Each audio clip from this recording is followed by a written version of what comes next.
Good morning all of you. Let's start chapter number 2 class 7 history का second chapter है ये, new Kings and kingdoms, नए राज्य और राजा और उनके राज्य। The early period of medieval Indian history was marked by the scramble for power among the various Indian kingdoms in north. उत्तर के जो भारतीय राजा थे उन लोगों ने किस तरह से, बहुत से राजा थे, किस तरह से मध्यकाल के दौरान अपना विस्तार किया, उसके बारे में आप लोग देखेंगे, इस काल में पढ़ेंगे। It was also period of political uncertainty caused bye foreign invasion. और यह इस काल के दौरान जो राजनीतिक अनिश्चितता थी उसका मुख्य कारण क्या था? विदेशी आक्रमण, विदेशियों का आक्रमण। Which set the stage of for the later events of Indian history as they evolve. और जैसे जैसे वे आते गए उन लोगों ने भारत के इतिहास को एकदम से झकझोर दिया, मीन्स आप लोग कह सकते हैं उन लोगों ने ही बहुत ज़्यादा इसमें चेंज लाया। It also saw the rise of the Cholas in the south. इसमें ही जो दक्षिण में चोल वंश था उनका भी इसी समय rise, it was also the rise of the Cholas. उत्थान होता है, मीन्स वो लोग भी आते हैं, दिखाई पढ़ेंगे उन लोगों के बारे में हम लोग। Which we shall look at closely through a case study in this chapter. इस चैप्टर में उन लोगों के बारे में हम लोग बहुत अच्छे से जानेंगे। Emergence of new kingdoms in north, west and central India. उत्तर पश्चिम और मध्य भारत के जो राज्य थे, नए राज्य जो थे, किस तरह से वो उत्पन्न हुए, उसके बारे में आप लोग देखेंगे। The 7th century saw the rise of chieftains or landlords known as samants or subordinates in different parts of Indian subcontinent। Bharat जो प्रायद्वीपीय भारत है, इसके विभिन्न भाग पर 7वीं शताब्दी में जो लैंडलॉर्ड मतलब जो भूपति हुए उन लोगों को सामंत के नाम से जाना गया। In due course of time they acquired power and wealth and asserted their independence to establish their own kingdom।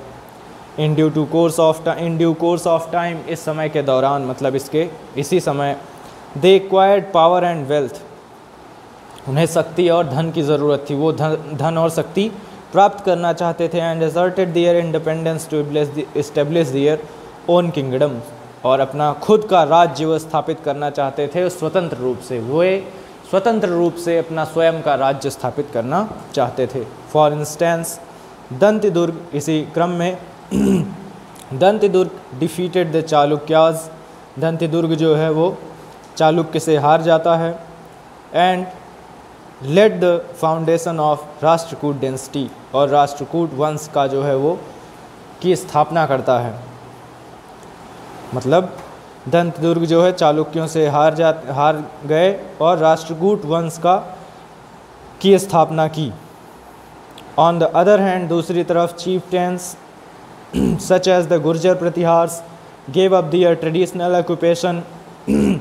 जो गुर्जर प्रतिहार थे, ये सारी डेंसिटी थी, वंश थे ये गुर्जर प्रतिहार्स जो थे, gave up their traditional occupations, उन्होंने अपनी उनका जो पारंपरिक व्यवसाय था उसे त्याग दिया, छोड़ दिया। And successfully established their kingdom in Rajasthan, और सफलतापूर्वक राजस्थान में अपने राज्य की स्थापना की।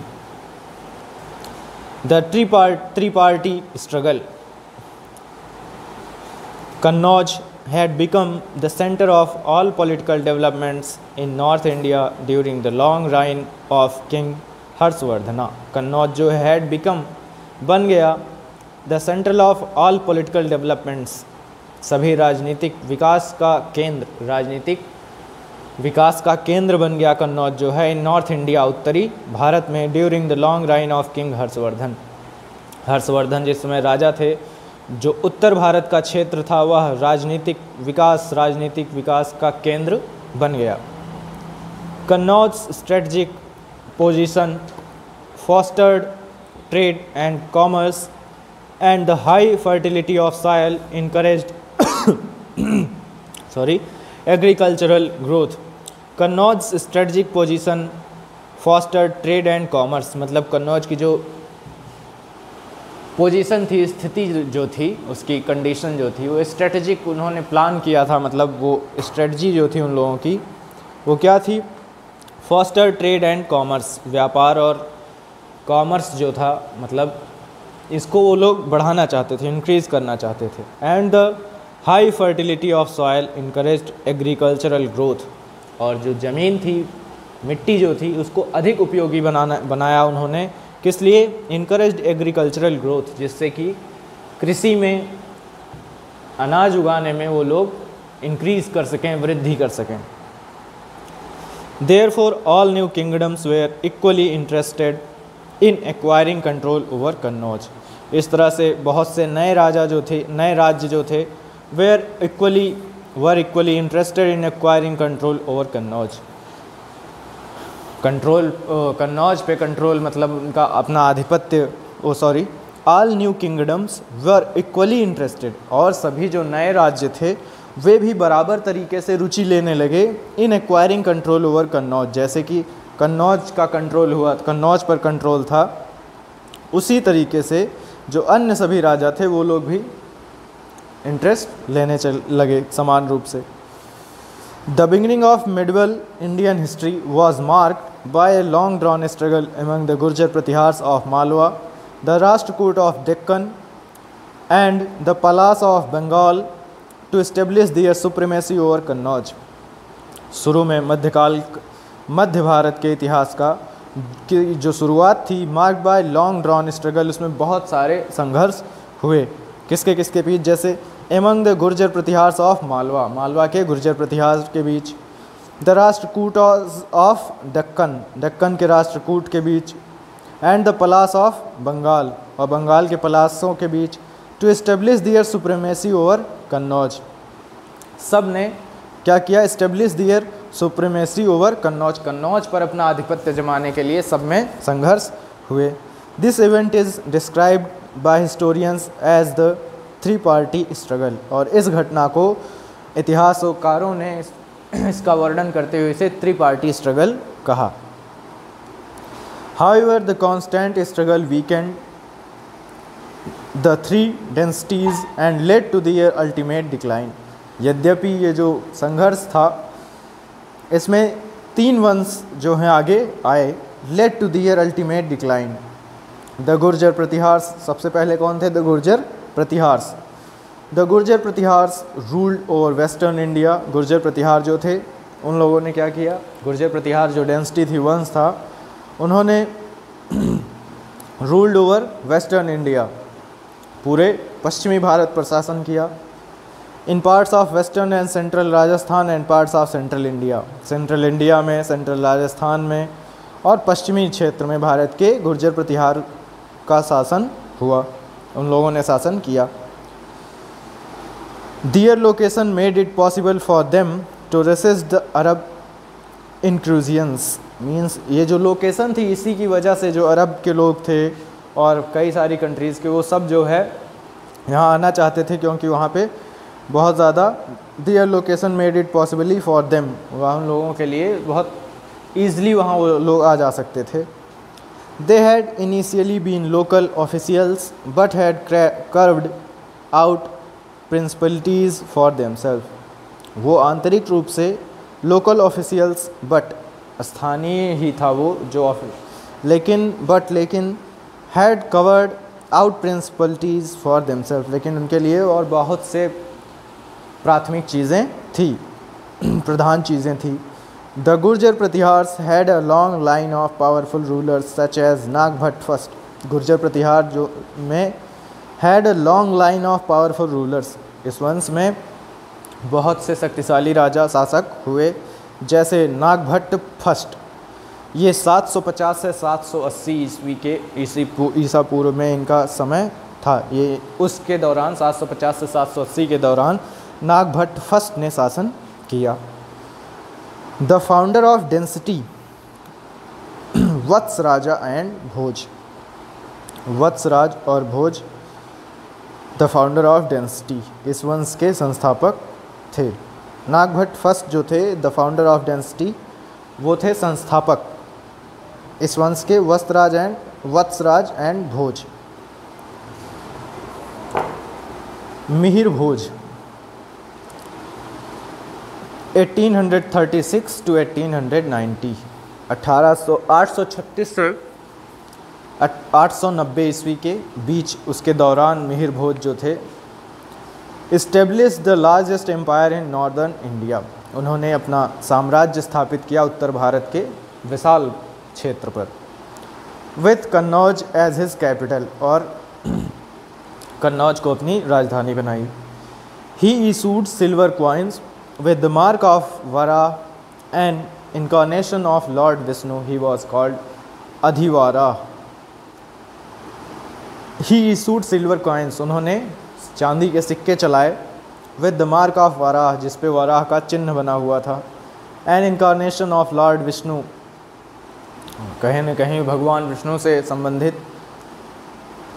वराह जो है, वराह मतलब पिग होता है, सुअर, तो वो कहीं ना कहीं हिंदू धर्म में बताया जाता है कि विष्णु भगवान ने एक बार अवतार लिया था, तो वही बताया जा रहा है। He issued silver coins with the mark of Varaha, उसने चांदी के जो सिक्के बनाए उस पर वराह का मार्क लगाया, चिन्ह बनवाया, और जो कहीं ना कहीं विष्णु भगवान का एक प्रतीक के रूप में था। ही वॉज कॉल्ड आदिवारा, जिसे अधिवारा भी कहा गया। The Gurjara Pratiharas were also great patrons of learning and literature, जो गुर्जर प्रतिहार थे, आल्सो ग्रेट पैटर्न्स मीन्स होता है संरक्षक, ऑफ लर्निंग एंड लिटरेचर, वे बहुत बड़े मतलब संरक्षक थे, ऑफ लर्निंग एंड लिटरेचर, और साहित्य और जो सीखने वाली चीज़ें थीं उनमें उनका बहुत इंटरेस्ट था।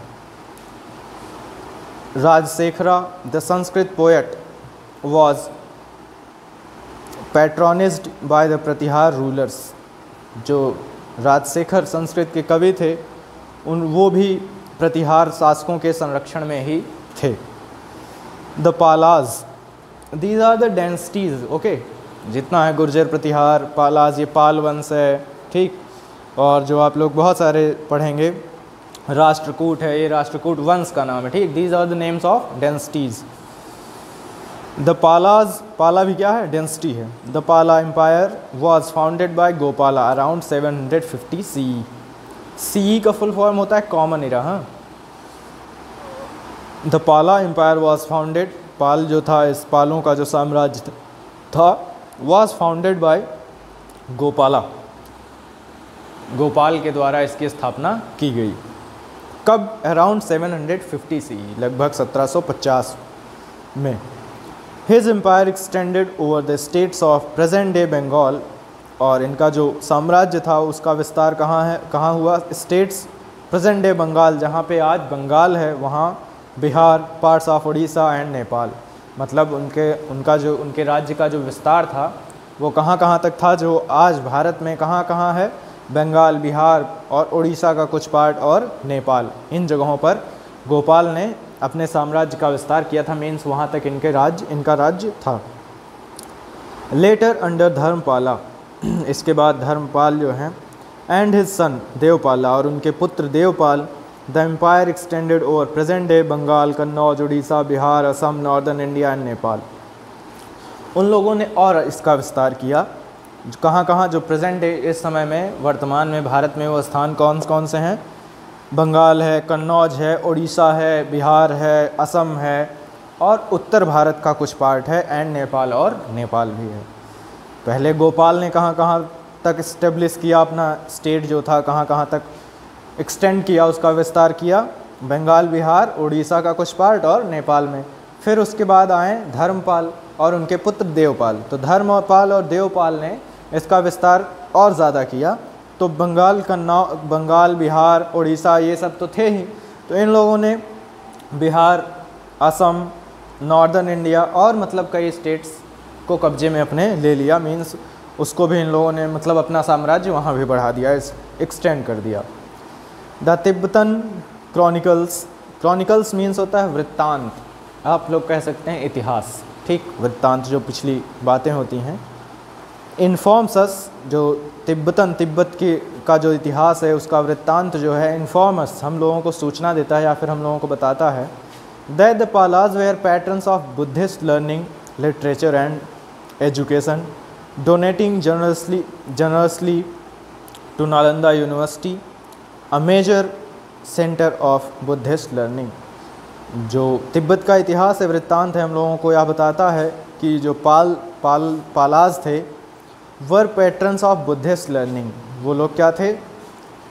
बुद्ध धर्म जो था, बुद्ध की जो विद्या थी, जो उसकी सीख थी, उसके संरक्षक थे। लिटरेचर एंड एजुकेशन, उसकी शिक्षा और उनकी जो साहित्य थे उनके भी। डोनेटिंग जनरसली, और उन्होंने ही उदारतापूर्वक, to Nalanda university, a major centre of Buddhist learning, जो कि नालंदा यूनिवर्सिटी जो थी वो a major centre of Buddhist learning, वह एक जहाँ पे बौद्ध धर्म के बारे में सिखाया जाता था, उसका एक बहुत बड़ा केंद्र थी। Dharmapala also established the famous Vikramashila Buddhist university. Dharmapala जो थे उन्होंने भी एक बहुत बड़ी यूनिवर्सिटी, प्रसिद्ध यूनिवर्सिटी की स्थापना की जिसका नाम है Vikramshila Buddhist university. They had all close trade and cultural relations with Southeast Asia, which added to their prosperity. They had close trade and cultural relations. उनके भी क्या थे? जो व्यापारिक और सांस्कृतिक संबंध जो थे with Southeast Asia, उत्तर पूर्वी एशिया के साथ, which added to their prosperity, जो उनकी समृद्ध होने को कनेक्ट करते थे, जोड़ते थे। मीन्स इनका जो ये लोग क्लोज थे व्यापार और सांस्कृतिक संबंध के साथ, संबंधित तौर पर किससे? विथ साउथ ईस्ट एशिया, दक्षिण पूर्वी एशिया से। विच एडेड टू दियर प्रॉस्पेरिटी, कहीं ना कहीं इन लोगों की जो समृद्ध जो थे ये कहीं ना कहीं उसी से जुड़ा हुआ था। मच लेटर महिपाल, कुछ समय बाद महिपाल आए। Was defeated by Rajendra Chola of the Chola dynasty in 1023 CE। 1023 में, लगभग 1023 में राजेंद्र चोला ने महिपाल को हरा। Mahipala was defeated by Rajendra Chola, Rajendra Chola से महिपाल जो है हार गए। The Chola dynasty in 1023 means 1023 में लगभग ये हार गए राजेंद्र चोल से महिपाल। अब क्या होता है महिपाल के बाद? Rampal was the last known king of the density. जो पालाज वंश था, पालाज डेंसिटी जो थी, उसमें लास्ट अंतिम राजा कौन बचे? रामपाल, जिन्हें रामपाल के नाम से जाना जाता था। वो 1082 से 1124 तक उन्होंने शासन किया था। The Khilji invasions eventually led to the decline of the Pala dynasty. इसी समय खिलजियों ने आक्रमण किया था, decline of the Pala dynasty, और पाला डेंसिटी जो है वो डिक्लाइन। द राष्ट्रकूटाज, राष्ट्रकूट भी क्या है? डेंसिटी का नाम है, ये भी वंश का नाम है। The Rashtrakuta dynasty was founded by Dantidurga और Dantivarman in the Deccan region, specially in the area of present day Maharashtra. It later included Maharashtra, Gujarat and Malwa. Rashtrakuta वंश जो था फाउंडेड बाय दंतिदुर्ग, दंतिदुर्ग के द्वारा इसकी स्थापना की गई, और दंतिवर्मन, दंतिदुर्ग को वो दंतिवर्मन भी कहा जाता था। In the Deccan region, Deccan जो क्षेत्र है वहाँ पर specifically in the area of present day, जो कि मुख्यतः कहाँ पर है? वह क्षेत्र वर्तमान में है कहाँ? महाराष्ट्र में। इट लेटर इंक्लूडेड महाराष्ट्र, और बाद में इनमें महाराष्ट्र के साथ साथ गुजरात और मालवा भी इंक्लूड हुए, जुड़ गए। द वर्ड राष्ट्र इन संस्कृत मीन्स होता है टेरिटरी। राष्ट्र का मतलब होता है केंद्र शासित प्रदेश। वाइल कूटा मीन्स होता है chieftain. Before acquiring the status of ruling dynasty in the Deccan, कूटका before acquiring the status of ruling dynasty in the Deccan, जो स्टेटस था ऑफ रूलिंग डेंसिटी शासन कर रहे वंश का इन द डेक्कन में, the Rashtrakutas were chieftains in the central India. Rashtrakuta क्या हुए?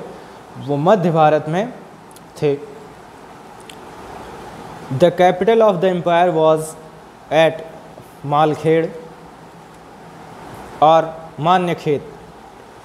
Near modern Solapur in Maharashtra. The capital of empire was, और इस साम्राज्य की जो राजधानी थी उसे मालखेड़ या मान्यखेट, जो कि आधुनिक सोलापुर महाराष्ट्र में है, उसे माना गया। इस राज्य की राजधानी को मालाखेड़ या मान्यखेट माना गया, जो इस समय सोलापुर के नाम से महाराष्ट्र में है। Apart from the tripartite struggle they were in constant conflict with the Chalukyas of Vengi. Apart from the tripartite struggle they were in constant conflict with the Chalukyas of Vengi, the Palwas of Kanchi and the Pandyas of Madurai। और उसी तरह से जो त्रिपार्टी struggle था, उन लोगों ने भी constant conflict with Chalukyas of Vengi, Palwas of Kanchi and the Pandyas of Madurai। The Rashtrakuta ruled for almost 200 years till the end of 10th century। Rashtrakuta जो थे रूल्ड, उन लोगों ने शासन किया almost 200 years, लगभग 200 साल। Till the end of the 10th century, लगभग 10वीं शताब्दी ख़त्म होते समय उन्होंने 200 साल तक शासन किया। The greatest Rashtrakuta rulers were Govinda third.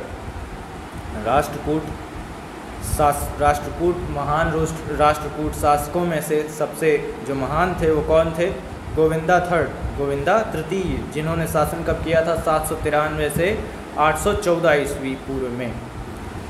अमोघ वर्ष 814 से 878 ईस्वी में। एंड कृष्ण तृतीय, और कृष्णा तृतीय ने 939 से 968 ईस्वी में, ईसा पूर्व में। The rock cut cave temples at Ellora, जो पत्थर को काट कर जो मंदिर बनाई गई, rock cut cave temples at Ellora की गुफा के नाम से जो एक मंदिर बनाई गई।